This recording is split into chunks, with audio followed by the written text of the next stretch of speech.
tout ce que le diable place encore tout au long de ton chemin pour que tu sois en retard. Ce soir, tu vas encore prier.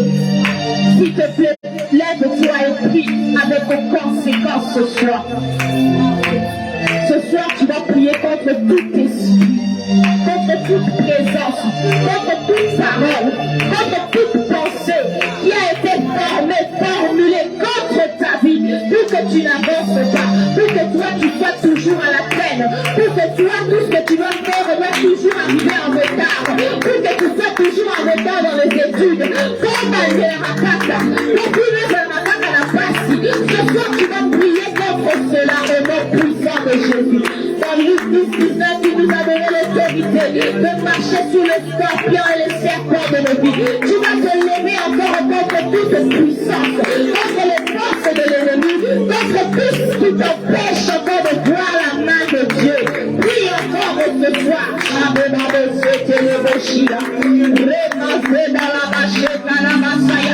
Cela peut être encore un géant de ta vie qui se lève toujours pour te lever en retard. Cela peut être un géant de la famille. Cela peut être l'environnement où tu vis.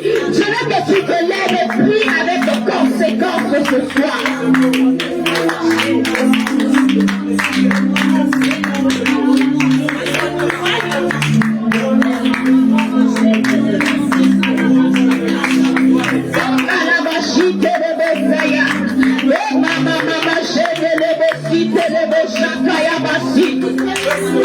Lève-toi encore contre cela. C'est quoi cette chose qui t'empêche de réussir? C'est quoi que tu as remarqué dans ta vie? C'est qu'il y a une bénédiction et tu veux encore arriver dans ta vie et tu sens que quelque chose te bloque. Prie contre cela ce soir. Seigneur, je me lève contre toute présence. Tu sens qu'on veut te bénir, mais brusquement cette bénédiction n'arrive plus. Il y a des gens qui doivent te payer, mais juste cela, ils n'arrivent pas à le faire. Et c'est parce qu'il y a un esprit derrière cela qui t'empêche de vivre la bénédiction de Dieu. Et au nom puissant de Jésus, et tu vas prier encore contre cela. Brise encore les portes et les forteresses qui s'est levé dans ta vie. Brise cela encore ce soir. Et brise cela encore ce soir. Et ces choses qui t'empêchent encore de vivre dans la main de Dieu. Ces choses encore qui t'empêchent d'avancer. Ces choses qui te mettent toujours en retard.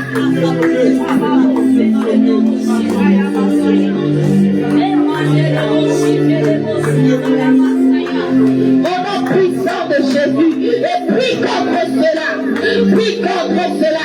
Laisse-moi te dire, le combat que tu n'arrives pas à vaincre aujourd'hui, cela continuera encore à t'empêcher d'avancer. Le combat que tu n'arrives pas à vaincre aujourd'hui sera toujours en train de te ramener vers le bas.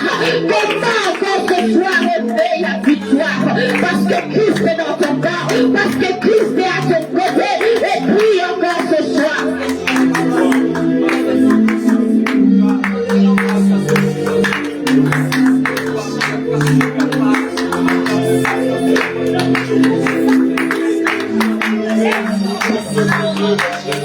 Prie encore contre cela au nom de Jésus. Prie encore contre cela au nom de Jésus. Et maman, chez la Masaya, alors que tu as réalisé encore quelque chose, et cela ne fait que revenir. À chaque fois que tu pries, cela revient encore.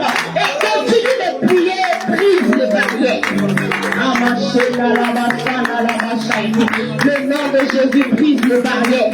Le nom de Jésus brise les joues. Le nom de Jésus brise encore plus de choses. Que tout ce qui t'empêche encore d'avancer, que toutes ces choses encore qui t'empêchent d'évoluer, tu es toujours en train de tourner en rond. Au nom puissant de Jésus, au nom puissant de Jésus, prie contre cela ce soir. Que Jésus te donne la victoire encore. Que Christ te donne la victoire ce soir.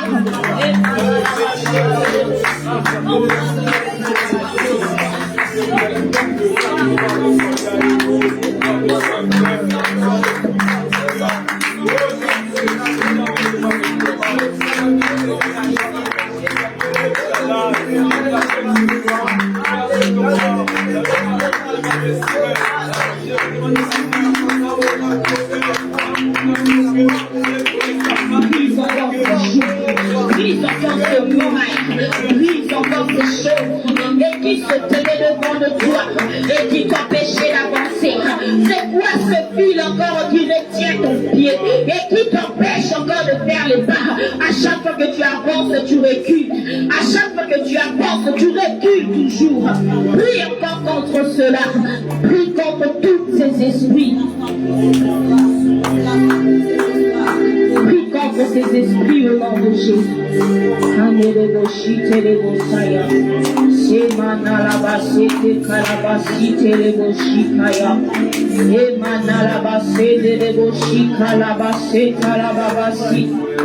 Au nom de Jésus, au nom de Jésus, nous prions contre cela au nom puissant de Jésus.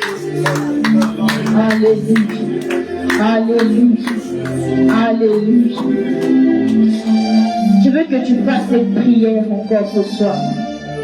Au courant de la semaine, le jeudi, nous prions pour un sujet très important. Je veux que nous puissions prier pour cela encore ce soir. Il y a des choses qui se sont passées alors que tu n'étais pas encore né. Il y a des autels qui ont été élevés contre ta vie. Je veux que tu pries tout en sachant encore qu'il y a des grands-pères, des grands-parents qui sont peut-être déjà morts, mais qui ont fait des sacrifices pour t'empêcher de réussir. Ils ont peut-être sacrifié ta vie pour simplement gagner un match. Je le dis en conséquence, je le dis tout en sachant ce que j'ai dit. Il y a des gens qui ont sacrifié ta vie seulement pour gagner un match. Il y a des gens qui ont sacrifié ta vie seulement pour Laisse-moi te dire, ça peut paraître bête à tes yeux, mais dans le monde spirituel, cela compte énormément. Alors tu vas te lever et prier encore ce soir. Parce que Jésus est monté à la croix, il a payé un grand prix. Tu vas prier contre toutes ces paroles. Dans d'autres familles, c'est comme un cycle. Dans d'autres familles, c'est un hôtel. Dans d'autres familles, c'est un cycle. C'est quelque chose à répétition dans votre famille. Chez d'autres, c'est des morts à répétition. Il faut aussi qu'on a âge mort assez. Personne n'approche ça déjà à Joanna. Les autres disent qu'il a né une famille à Bissau, mais laisse-moi te dire que tant que Christ n'est pas derrière, ce n'est pas de Dieu. Amen. Tu vas prier contre cela. Dans d'autres familles, dans d'autres familles, ils doivent vivre toujours dans les difficultés. Il faut la défa pour la vivre. Voilà que là-bas, il faut la défa, il faut senga, il faut la kabelaye. Mais tu vas prier contre cela. Tu vas prier contre cela. Alors prie de tout ton cœur contre cela. Parce que Christ, un homme de la Bible, un homme qu'on a entendu parler, et on a vu ce qu'il a fait. Parce qu'il est monté à la croix pour toi, laisse-moi te dire que la victoire est dans ton camp. Alors prie encore ce soir. Arrache ta vie dans le main du diable ce soir. Prie encore. Brise ce cycle-là. Brise ce cycle. Et ces grands-parents, ils l'ont fait par ignorance. Et d'autres l'ont fait par ignorance. Seulement parce qu'ils voulaient qu'il ait un plus grand champ. Il a vendu la vie de ses fils, de ses petits-fils, de génération après génération. Vous vivez la même chose. Prie encore que Dieu brise ce jour dans ta famille.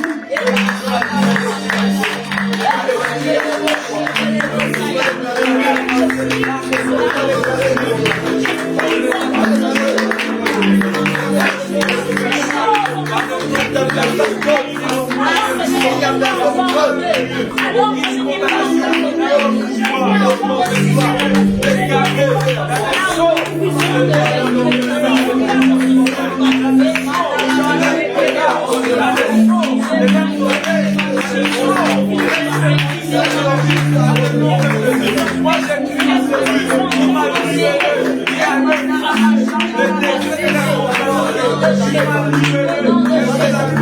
Dieu te libère encore. Tu libères aussi ta famille de cela. Que Dieu vous libère encore de cela au nom de Jésus.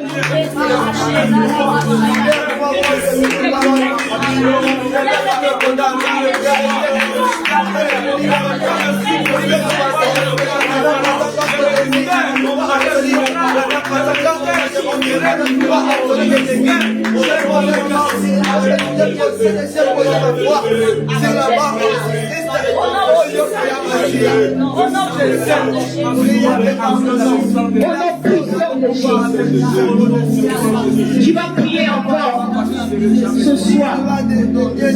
Tu vas demander à Dieu de verser encore son sang. C'est à cause de son sang que nous avons la victoire.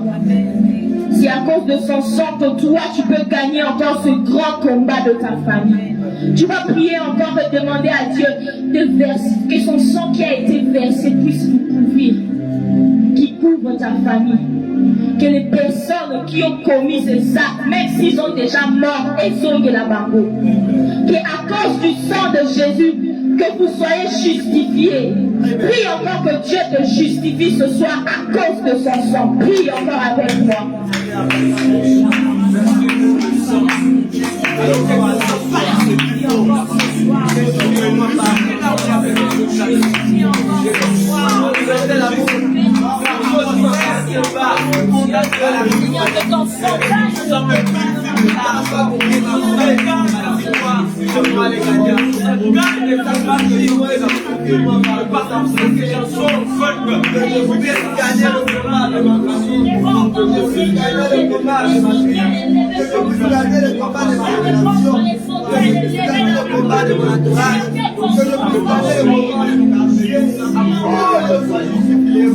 Père, nous te prions que le sang qui a été versé à la croix, que le sang qui nous a rachetés, détruise les puissances des ténèbres. Au nom de Jésus.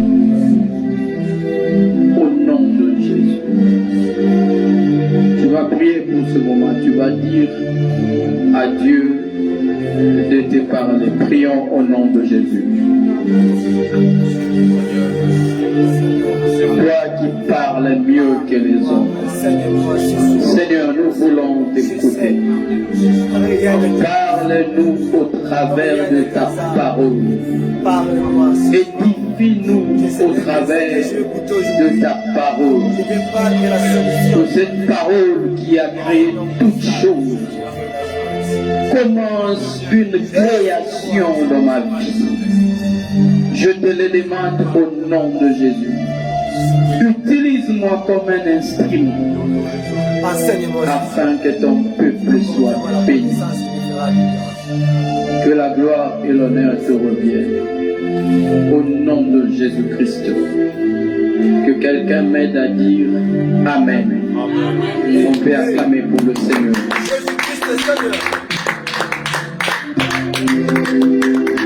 On peut se rasseoir.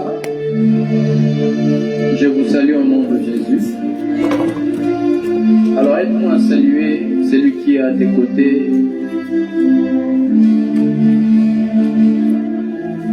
En respectant le geste barrière, bien sûr. Alléluia. Nous saluons également tout celui qui est en direct, qui est en train de nous suivre. Ce soir, nous débutons une série d'enseignements, alléluia, sur ce que les personnages de la Bible nous enseignent. Amen, amen. Ce que le personnage de la Bible nous enseigne. Donc, dimanche après dimanche, nous serons enseignés par un personnage. J'avoue déjà, je ne sais pas si cet enseignement prendra combien de temps. Parce qu'un seul personnage peut nous enseigner plusieurs choses à la fois. Amen. Alléluia. Amen. Et selon que l'Esprit de Dieu va nous conduire. Pour ce soir,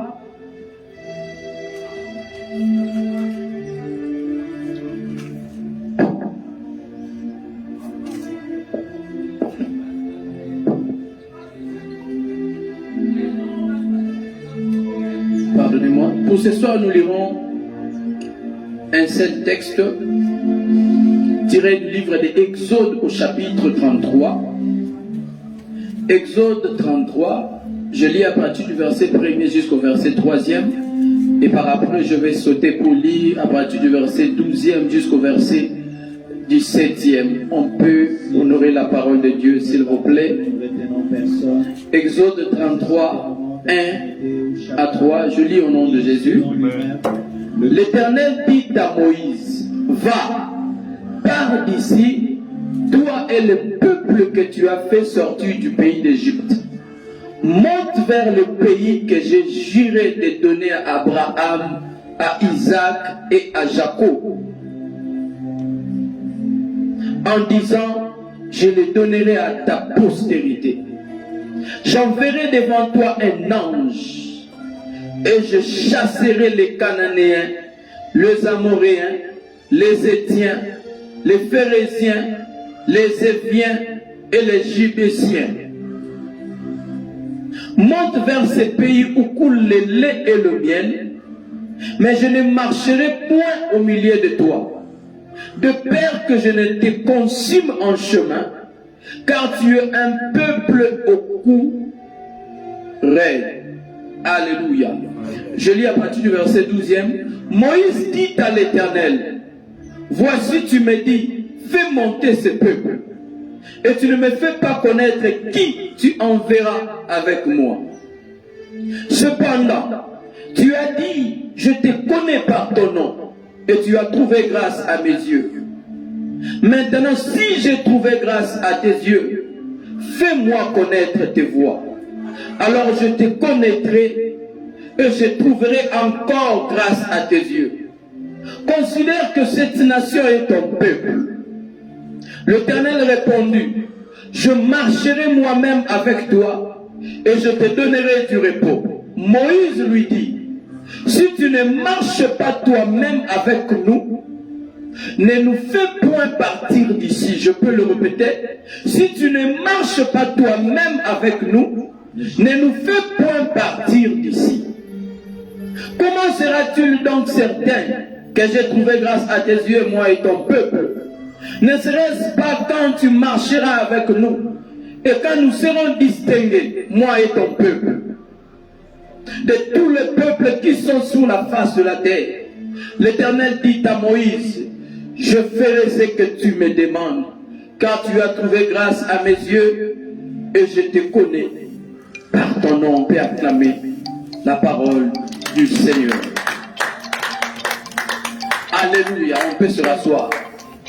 Et comme c'est un enseignement, nécessairement nous avons des objectifs que nous sommes en train de poursuivre. Alléluia. Et pour cet enseignement, nous sommes en train de poursuivre 3 objectifs. Le premier, nous voulons rappeler que la Bible est encore d'actualité. Alléluia. C'est que le personnage de la Bible nous enseigne, c'est justement pour te rappeler, je pense que tu ne le connais déjà, que la Bible est encore en actualité. Écoutez-moi très bien, la Bible n'est pas un livre d'histoire. Bien que la Bible contient des histoires à l'intérieur, mais c'est un livre inspiré. Alléluia. Le deuxième objectif, c'est de nous pousser à imiter les bons côtés des personnages de la Bible. Amen, amen. S'il est possible d'imiter ce que les personnages de la Bible ont pu faire. Comme il est écrit dans Hébreux chapitre 13, le verset 7. Hébreux chapitre 13, verset 7, l'apôtre dit ceci.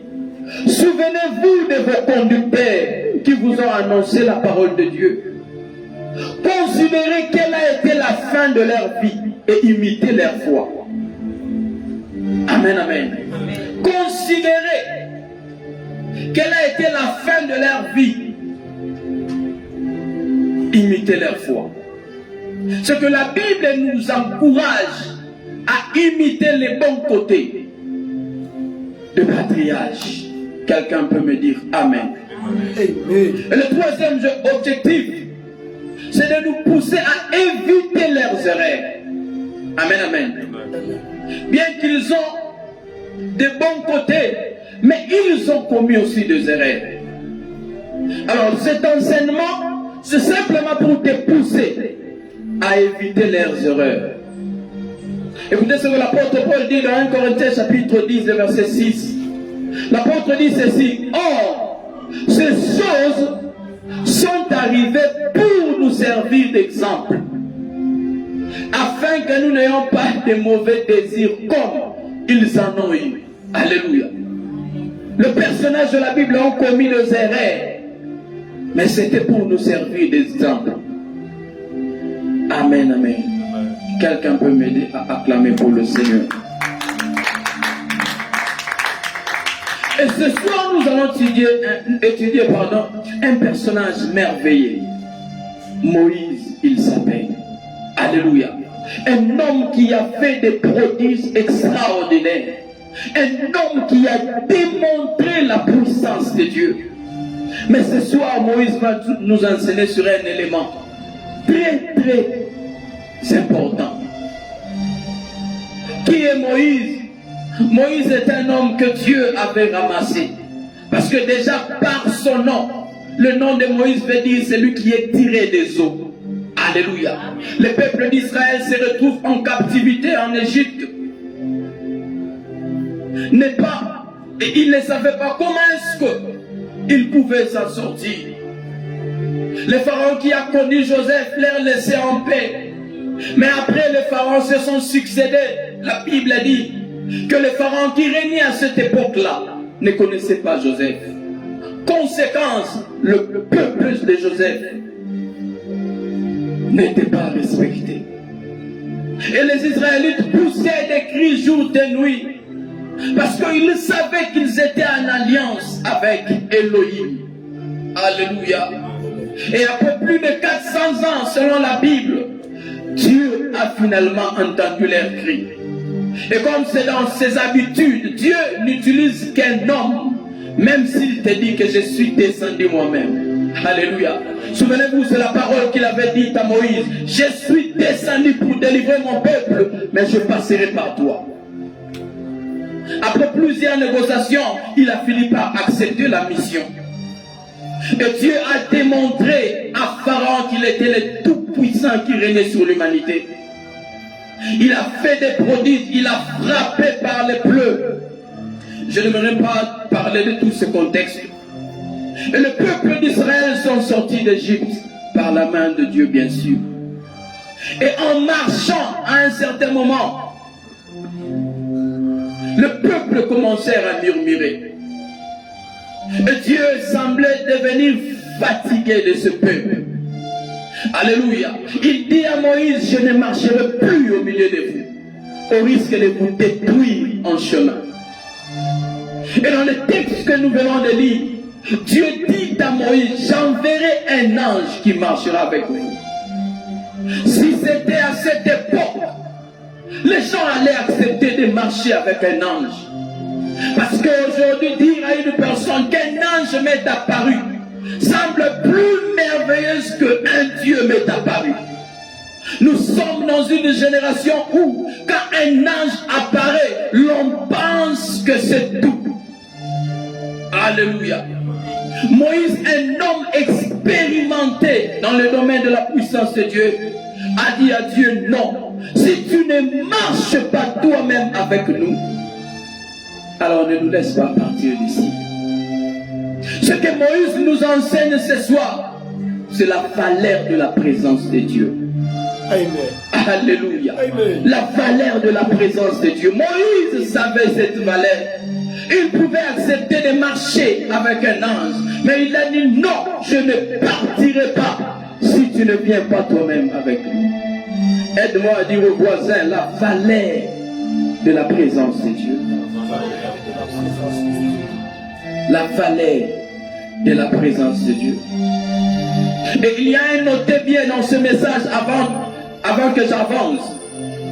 Notez bien, le diable ne peut pas t'enlever la présence de Dieu, mais il peut te pousser toi-même de l'enlever. Amen. Je le répète, le diable n'a pas le pouvoir de t'enlever la présence de Dieu. Alléluia.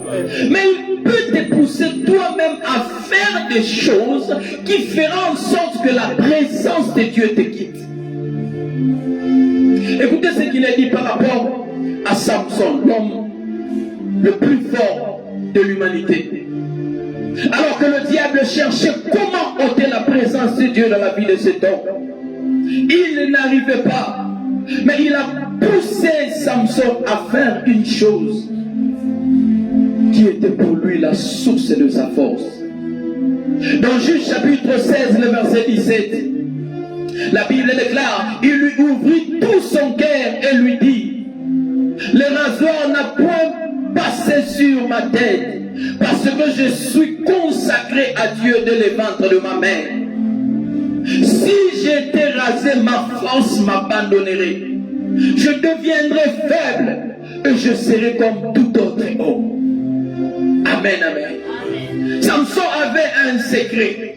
Et le secret de Samson faisait en sorte que la présence de Dieu demeure en lui.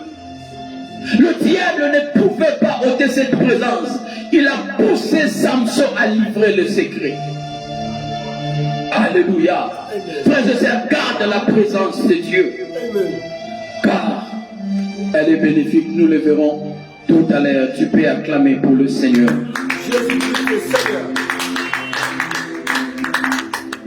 La présence de Dieu a de la valeur. Pourquoi? Parce que premièrement, la présence de Dieu nous protège spirituellement. Oh. La présence de Dieu te protège spirituellement.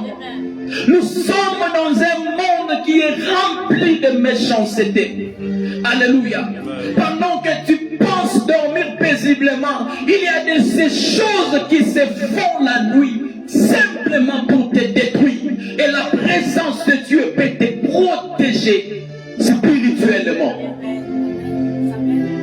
Que tu sois au courant ou pas, une fois que tu vis avec la présence de Dieu, spirituellement tu es protégé. Même le sorcier de la famille, même le plus occultiste du monde ne pourrait pas toucher à ta vie si la présence de Dieu est ta couverture.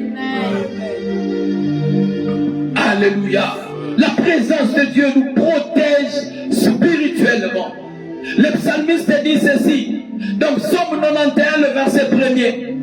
Il dit, celui qui demeure sous l'abri du Très-Haut repose à l'ombre du Tout-Puissant. J'aime plutôt la version sommaire qui dit ceci. Celui qui s'abrite tout près du Très-Haut repose à un lieu sûr. Alléluia. Frères et sœurs, la présence de Dieu te protégera mieux que les gardes du corps. La présence de Dieu fera en sorte que même si on fait des choses et que tu n'es pas au courant, la présence de Dieu te protège spirituellement. Sans cette présence, tu deviendras une proie pour le diable. Tu deviendras une proie pour le chef coutumier de la famille. Alléluia. La présence de Dieu peut te protéger du poison. Amen, amen. Et Moïse le savait. Il savait que spirituellement je dois être couvert. Non pas par un ange, mais par celui qui a créé l'ange. Amen. Alléluia. Et un chrétien dont la présence de Dieu a élu domicile dans sa vie, il vivra ce que l'apôtre Paul dit dans Colossiens chapitre 3, le verset 3. Colossiens 3, 3, l'apôtre dit ceci. Oui, vous êtes passé par la mort et votre vie est cachée avec le Christ en Dieu. Alléluia. Et votre vie est cachée avec Christ en Dieu. Cela veut dire, si l'on veut bouffer ta vie, on doit commencer d'abord à bouffer la vie de Christ. Et quel est ce sorcier qui sera à mesure de toucher le Seigneur? Amen. S'ils ne peuvent pas toucher le Seigneur, alors ils ne pourront jamais toucher ta vie si la présence de Dieu est dans ta vie. Alléluia. On peut fortement acclamer pour le Seigneur.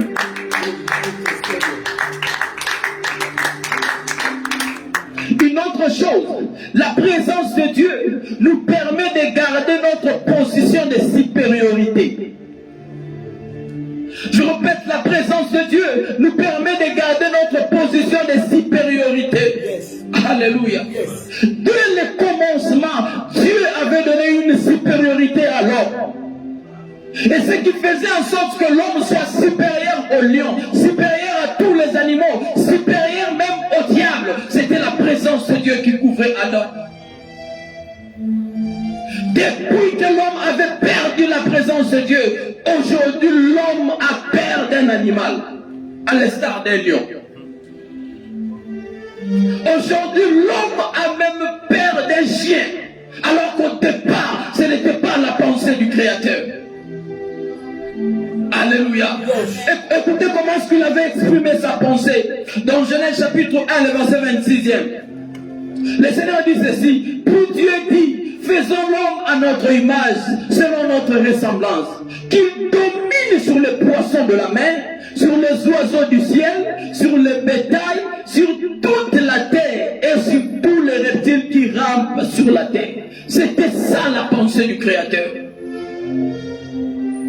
Et si tu veux garder ta position de supériorité, même au travail, même à l'université, spirituellement, tu veux garder ta position de supériorité, pardon, il faut garder la présence de Dieu. Amen. Vous n'avez jamais entendu un témoignage d'un sorcier qu'on a voulu bouffer la vie de cet homme, mais à chaque fois qu'on arrivait chez eux, il y avait toujours un ange qui gardait la maison. Alléluia. Parce qu'il est impossible que Dieu déploie sa présence sans au préalable déployer l'armée qui doit protéger sa présence. Amen. Amen. Partout où il y a la présence de Dieu, il y a une armée des anges. Yes. Alors ne cherche pas que les anges t'accompagnent. Cherche la présence de Dieu, car les anges accompagneront toujours la présence de Dieu. Alléluia. Si tu veux garder ta position de supériorité, garde la présence de Dieu. Quelqu'un peut me dire Amen. Et dans Deutéronome chapitre 28, le verset 1er, écoutez ce que Jéhovah dit. Il dit, si tu obéis à la voix de l'Éternel ton Dieu, en obéissant et en mettant en pratique tous ces commandements que je te prescris aujourd'hui, l'Éternel ton Dieu te donnera la supériorité sur toutes les nations de la terre. Amen. Alléluia. L'Éternel ton Dieu te donnera la supériorité. Amen, amen. On acclame pour le Seigneur.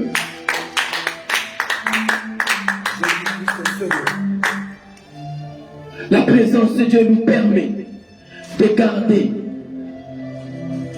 notre position de supériorité. Alléluia. Une troisième chose, la présence de Dieu nous permet de rester dépendants de Dieu. Aïe. La présence de Dieu fera en sorte que tu restes dépendant de Dieu. Quelqu'un peut me dire Amen. Frères et sœurs, tu ne peux pas réussir si tu ne dépends pas de Dieu. Tu feras des choix selon ce que tes yeux semblent te dire, alors que tes yeux sont limités. Cherche à ce que les yeux de Dieu te conduisent, pas tes propres yeux. Et celui qui peut rester dépendant de Dieu, ce n'est que celui qui a gardé la présence de Dieu. Amen. Quelqu'un peut me dire Amen. Amen. Et dans Jean chapitre 5, le verset 19, parlant de Jésus, écoutez ce qu'il a dit. Jésus reprend la parole et dit, oui, je vous l'ai dit, c'est la vérité. Le Fils ne peut décider lui-même ce qu'il doit faire. Il voit ce que le Père fait Et il le fait seulement. Alléluia. Il fait seulement ce que le Père fait. Jésus, le Fils de Dieu, il est venu sur la terre pour nous montrer un exemple. Jésus est resté dépendant de Dieu en toutes circonstances. Amen. Même lors de la tentation, le diable a voulu faire en sorte que Jésus devienne indépendant de Dieu. Il a dit à Jésus, si réellement tu es le Fils de Dieu, transforme ces pierres en pain. Entre nous, ce miracle était avantageux pour Jésus parce qu'il avait faim. Il sortait d'un gêne, souvenez-vous. Alléluia. Transforme ces pierres en pain. C'était pour le bénéfice de Jésus. Mais Jésus a compris ce que le diable a voulu dire. Le diable a voulu dire à Jésus, si réellement tu es fils de Dieu, deviens indépendant de Dieu. Cela veut dire, fais une chose, même si Dieu ne t'a pas dit de faire. Amen. Souvent les chrétiens, nous tombons dans ce piège. Nous commençons des affaires, nous faisons des choix sans pour autant que le Créateur donne son avis. Et une telle personne a 90% d'échouer. Alléluia. Mais la présence de Dieu nous permet de rester dépendants de Dieu. Quelqu'un peut me dire Amen. Amen. Amen. On acclame pour le Seigneur.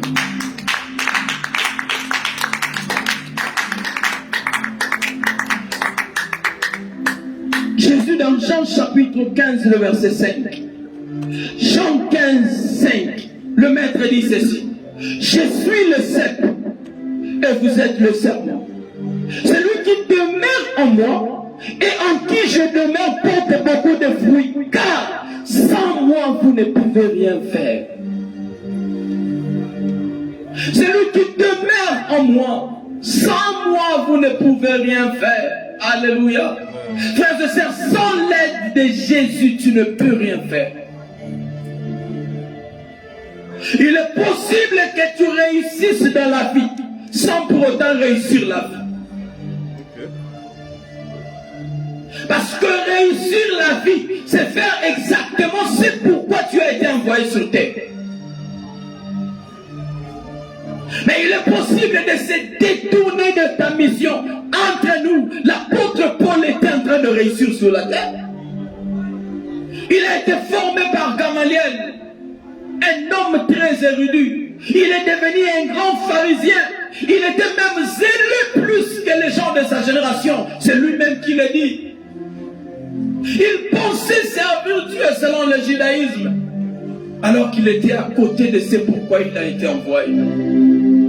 Quand le grand Paul a plié son cœur pour devenir dépendant de Dieu, aujourd'hui, de génération en génération, nous continuons à parler de cet homme Paul. Alléluia.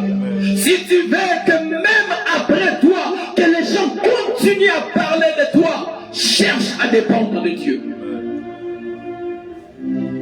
Il connaît la vraie raison de ton existence sur la terre. Amen, amen. La présence de Dieu nous garde dépendants de Dieu. Et Moïse le savait. Lisez très bien le livre d'Exode. Vous verrez, à chaque obstacle, il revenait toujours vers Dieu. Comme pour dire, même si je fais de miracles, mais je reste dépendant de toi. Seras-tu toujours en mesure de dépendre de Dieu quand il te donnera des millions? Il y a même un homme de Dieu qui a dit, seras-tu en mesure de prier, donne-moi mon pain quotidien quand tu auras des comptes en banque? Parce que quand Jésus nous apprenait à prier, selon ce verset, il n'a pas dit que quand tu auras ton pain quotidien, ne prie plus pour ça. Alléluia.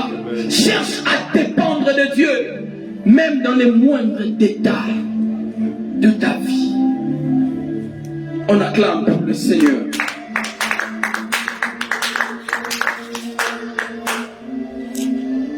quatrième chose, la présence de Dieu nous garde en communion avec lui. Amen, amen. La présence de Dieu nous garde en communion avec lui. Frères et sœurs, il est possible de ressentir la présence de Dieu tout en ayant dans un taxi-bus. Yes, exact. Il est possible de ressentir la présence de Dieu même si tu travailles un travail séculier. Parce que entre nous et Dieu, la relation est d'abord spirituelle. Dieu est esprit et il habite dans notre esprit. Et la présence de Dieu fera en sorte que tu gardes la communion avec Dieu. Alléluia. Dans Jean chapitre 8, le verset 29, le maître dit ceci: celui qui m'a envoyé est avec moi. Il ne m'a pas laissé seul, parce que je fais toujours ce qui lui est agréable. Jésus pouvait dire que son Père ne l'a pas laissé seul, parce qu'il fait toujours ce qui est agréable à Dieu. Alléluia. La présence de Dieu fera en sorte que tu gardes la communion avec Dieu. Que tu ne sortes pas de chez toi sans communier avec Dieu. Que tu disposes un temps la nuit pour chercher Dieu. Non pas pour le travail, non pas pour le mariage, non pas pour une promotion, mais simplement parce que tu aimerais que la présence de Dieu demeure dans ta vie. Amen. Alléluia. Aujourd'hui, quand nous gênons, c'est plus pour nos propres problèmes. Quelqu'un peut gêner simplement pour dire à Dieu: j'aimerais que ta présence demeure dans ma vie. Alléluia. Le but de cet enseignement, c'est de te pousser à valoriser la présence de Dieu. Et la présence de Dieu fera en sorte que tu gardes la communion avec Dieu. On peut acclamer pour le Seigneur.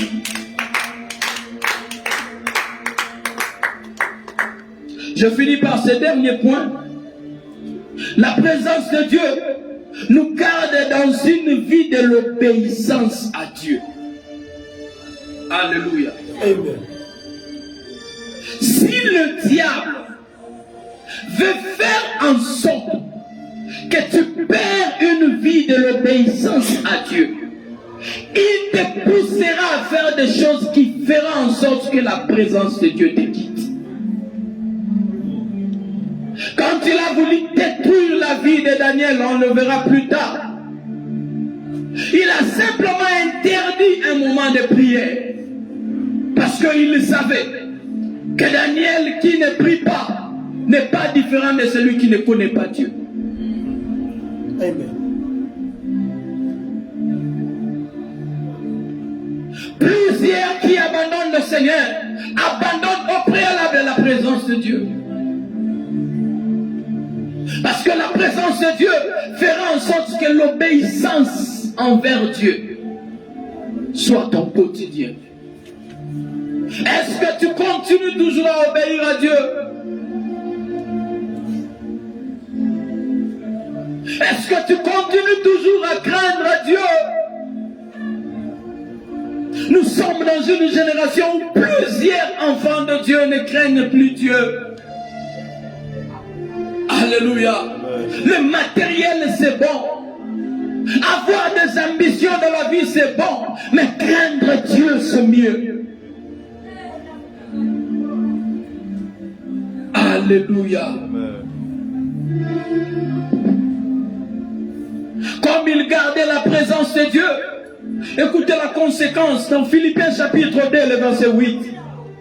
Philippiens chapitre 2, verset 8, la Bible parlant de Jésus, l'apôtre Paul dit ceci: il s'est humilié lui-même, se rendant obéissant jusqu'à la mort, et même jusqu'à la mort de la croix.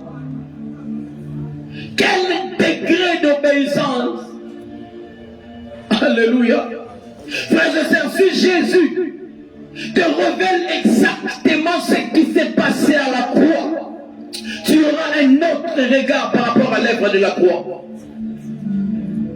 Lire simplement dans la Bible ce qui s'est passé à la croix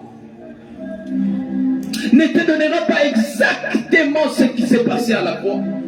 Mais si le Fils de Dieu se décide de te le révéler, frère, même si tu n'as pas l'argent, même si tu n'as pas un travail, même si tu n'as pas un mariage, tu vas adorer le Seigneur pour l'œuvre de la croix. Une œuvre qui a demandé à ce qu'un Dieu soit donné, frères et sœurs. Quel est ce Dieu qui pouvait s'humilier jusqu'à ce point, simplement parce qu'il savait que l'homme était incapable de se sauver lui-même? Si tu cherches une preuve de l'amour de Dieu, j'aimerais te dire ce soir, ce qu'il a fait à la croix dépasse le mariage qu'il peut te donner. Ce qu'il a fait à la croix dépasse le travail qu'il peut te donner. Alors simplement pour l'œuvre de la croix, tu dois être un chrétien joyeux. Alléluia. La présence de Dieu fera en sorte que tu demeures dans une vie de l'obéissance à Dieu.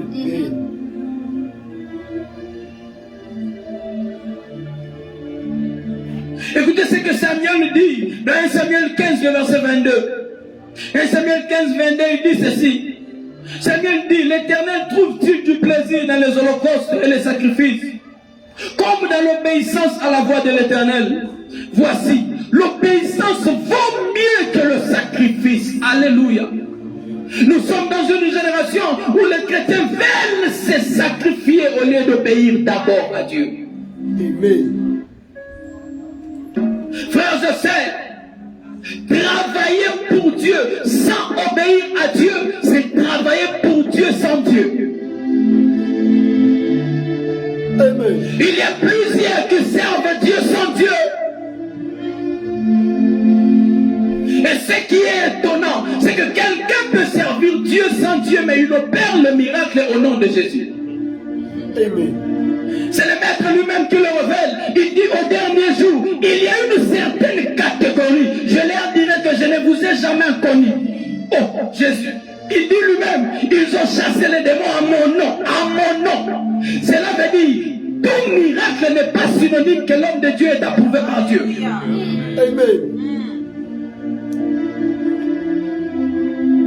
Cela ne veut pas dire que comme cet homme opère des miracles, nécessairement il est avec Dieu. Le nom de Jésus est plus puissant que celui qui utilise ce nom. Je vous l'explique. Quelqu'un peut être un pécheur, mais le nom de Jésus n'est pas péché. Cela veut dire ceci. Comme le nom de Jésus contient une puissance, même un sorcier peut utiliser le nom de Jésus et le nom de Jésus opère. Non pas parce que le sorcier qu'il a utilisé, mais le nom contient sa personne. Oh my God. Amen. Amen. Quand tu utilises le nom de Jésus, que c'est Jésus que tu mets en action. Il va défendre son nom, mais au dernier jour, c'est tes œuvres qui feront en sorte que tu sois récompensé. Amen. On acclame pour le Seigneur.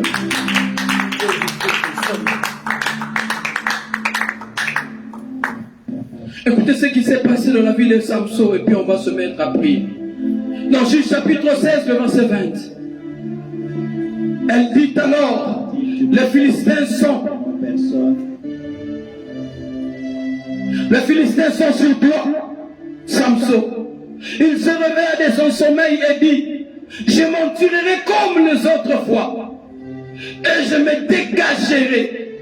Écoutez la conclusion. Il ne savait pas que l'Éternel s'était retiré de lui. Samson a livré un secret. Il ne savait pas qu'il avait déjà perdu la présence de Dieu. Il a dit, je m'en tirerai comme les autres fois. Il ne savait pas que l'Éternel s'était déjà retiré de lui. Quel gâchis de servir Dieu sans pour autant savoir que l'Éternel t'a déjà abandonné. Amen. Amen. Frère, Mieux vaut, je vous le conseille, je ne vous le conseille pas, mais mieux vaut ne pas servir Dieu que de servir Dieu dans une vie de péché. Yes. Parce que je me souviens à l'époque, un païen nous disait, comme vous avez donné votre vie à Jésus, pardon, ne revenez plus. Là, c'est blaguer avec Dieu. C'est un païen qui me l'a dit. Alléluia. Il a dit, mon frère, comme tu as donné ta vie à Jésus, n'a pas de lieu pour son la soubisoté. Ah! Frère, c'est garde la présence de Dieu. La présence de Dieu fera en sorte que tu gardes ta position de supériorité. La présence de Dieu fera en sorte que les sorciers de la famille n'aient pas le pouvoir sur toi. La présence de Dieu fera en sorte que le chêne de la famille ne soit pas en mesure de te retenir. Nous sommes tous ici des familles africaines, mais c'est la présence de Dieu qui fera en sorte que nous serons distingués. Moïse a dit, comment est-ce que nous serons distingués si tu ne marches pas toi-même avec nous? Je finis mon message. Que le Seigneur vous bénisse. Tenons-nous debout, on va se mettre à prier. Alléluia.